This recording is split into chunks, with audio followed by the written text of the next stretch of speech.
네, 여러분들이 회사 생활 혹은 조직 생활을 하시다 보면 같은 회사에서 같은 조건인데도 어떤 팀은 왜 성과가 다른 팀보다 더 뛰어날까? 이러한 의문을 가지실 때가 있을 거예요.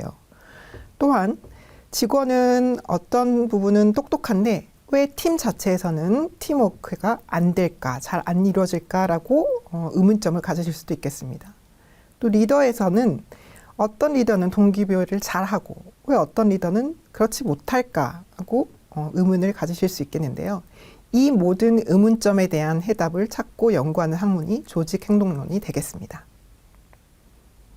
그래서 조직행동론은 조직 내에서 사람, 즉 개인과 집단이 어떻게 행동하고 어떻게 상호작용을 하며 이러한 행동과 상호작용이 조직 성과에 어떤 영향을 미치는지 과학적으로 연구하는 학문이에요.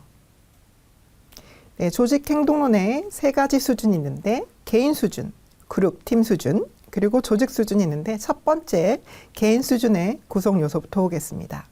자, 개인 수준에서는 개인의 성격에 대해서 구성 요소가 있는데 첫 번째로 개인의 비교적인 안정적인 행동, 사고, 그리고 감정 패턴, 행동 패턴, 사고 패턴, 감정 패턴을 얘기하는 것이 성격이에요. 그래서 예를 들면 어떤 사람은 외향적인 성격도 있을 수 있고 내향적인 성격이 있을 수 있겠죠.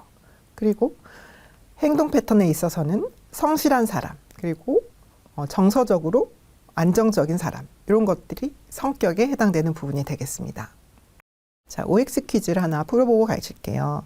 조직 행동론은 조직 내에서 사람, 즉 개인과 집단이 어떻게 행동하는지를 과학적으로 연구하면서 이러한 행동이 조직 성과에 미치는 영향을 다루지 않는 학문이다라고 했어요. 잠깐 생각할 시간을 가져볼까요? 네, 조직 행동론은 조직 행동이 조직 성과에 미치는 영향을 다루는 학문이죠. 그래서 조직 내 개인과 집단의 행동이 조직 성과에 어떤 행동을 미치는지 과학적으로 연구하는 학문이다라고 정의하는 것이 조직 행동론입니다. 그래서 조직 행동, 조직 성과 뗄 수 없는 관계입니다. 경영진의 전략은 늘 명확합니다. 우리는 혁신적인 기업이 되어야 합니다. 실패를 두려워하지 마십시오. 그런데 현장의 목소리는 어떨까요? 김대리, 지난달 아이디어 테스트 건 결국 비용만 300만 원 날렸지? 네, 부장님. 초기 시장 반응은 괜찮았는데 기술적인 문제로. 뭐, 의욕은 알겠는데 실무는 달라? 다음부터는 보고서 올릴 때 만약 실패하면 누가 책임질 건지 이것부터 좀 명확히 해줘. 그리고 자꾸 회사 돈으로 실험만 할 수는 없잖아. 아, 알겠습니다. 그냥 다음부턴 확실하고 이미 검증된 아이디어만 가져와야겠네요.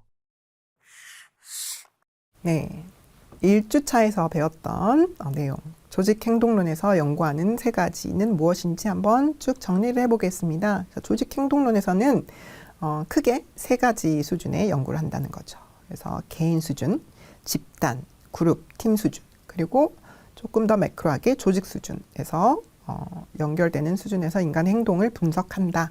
인간의 행동이 곧 조직의 행동이 되죠. 조직 구성론은 사람, 즉 인간이기 때문에. 그래서 개인 수준에서는 성격이라든지 태도라든지 동기부여, 가치관 이런 것들이 있었고, 집단 수준, 즉 그룹 수준에서는 리더십, 팀워크, 팀빌딩 이런 것들이 있었죠.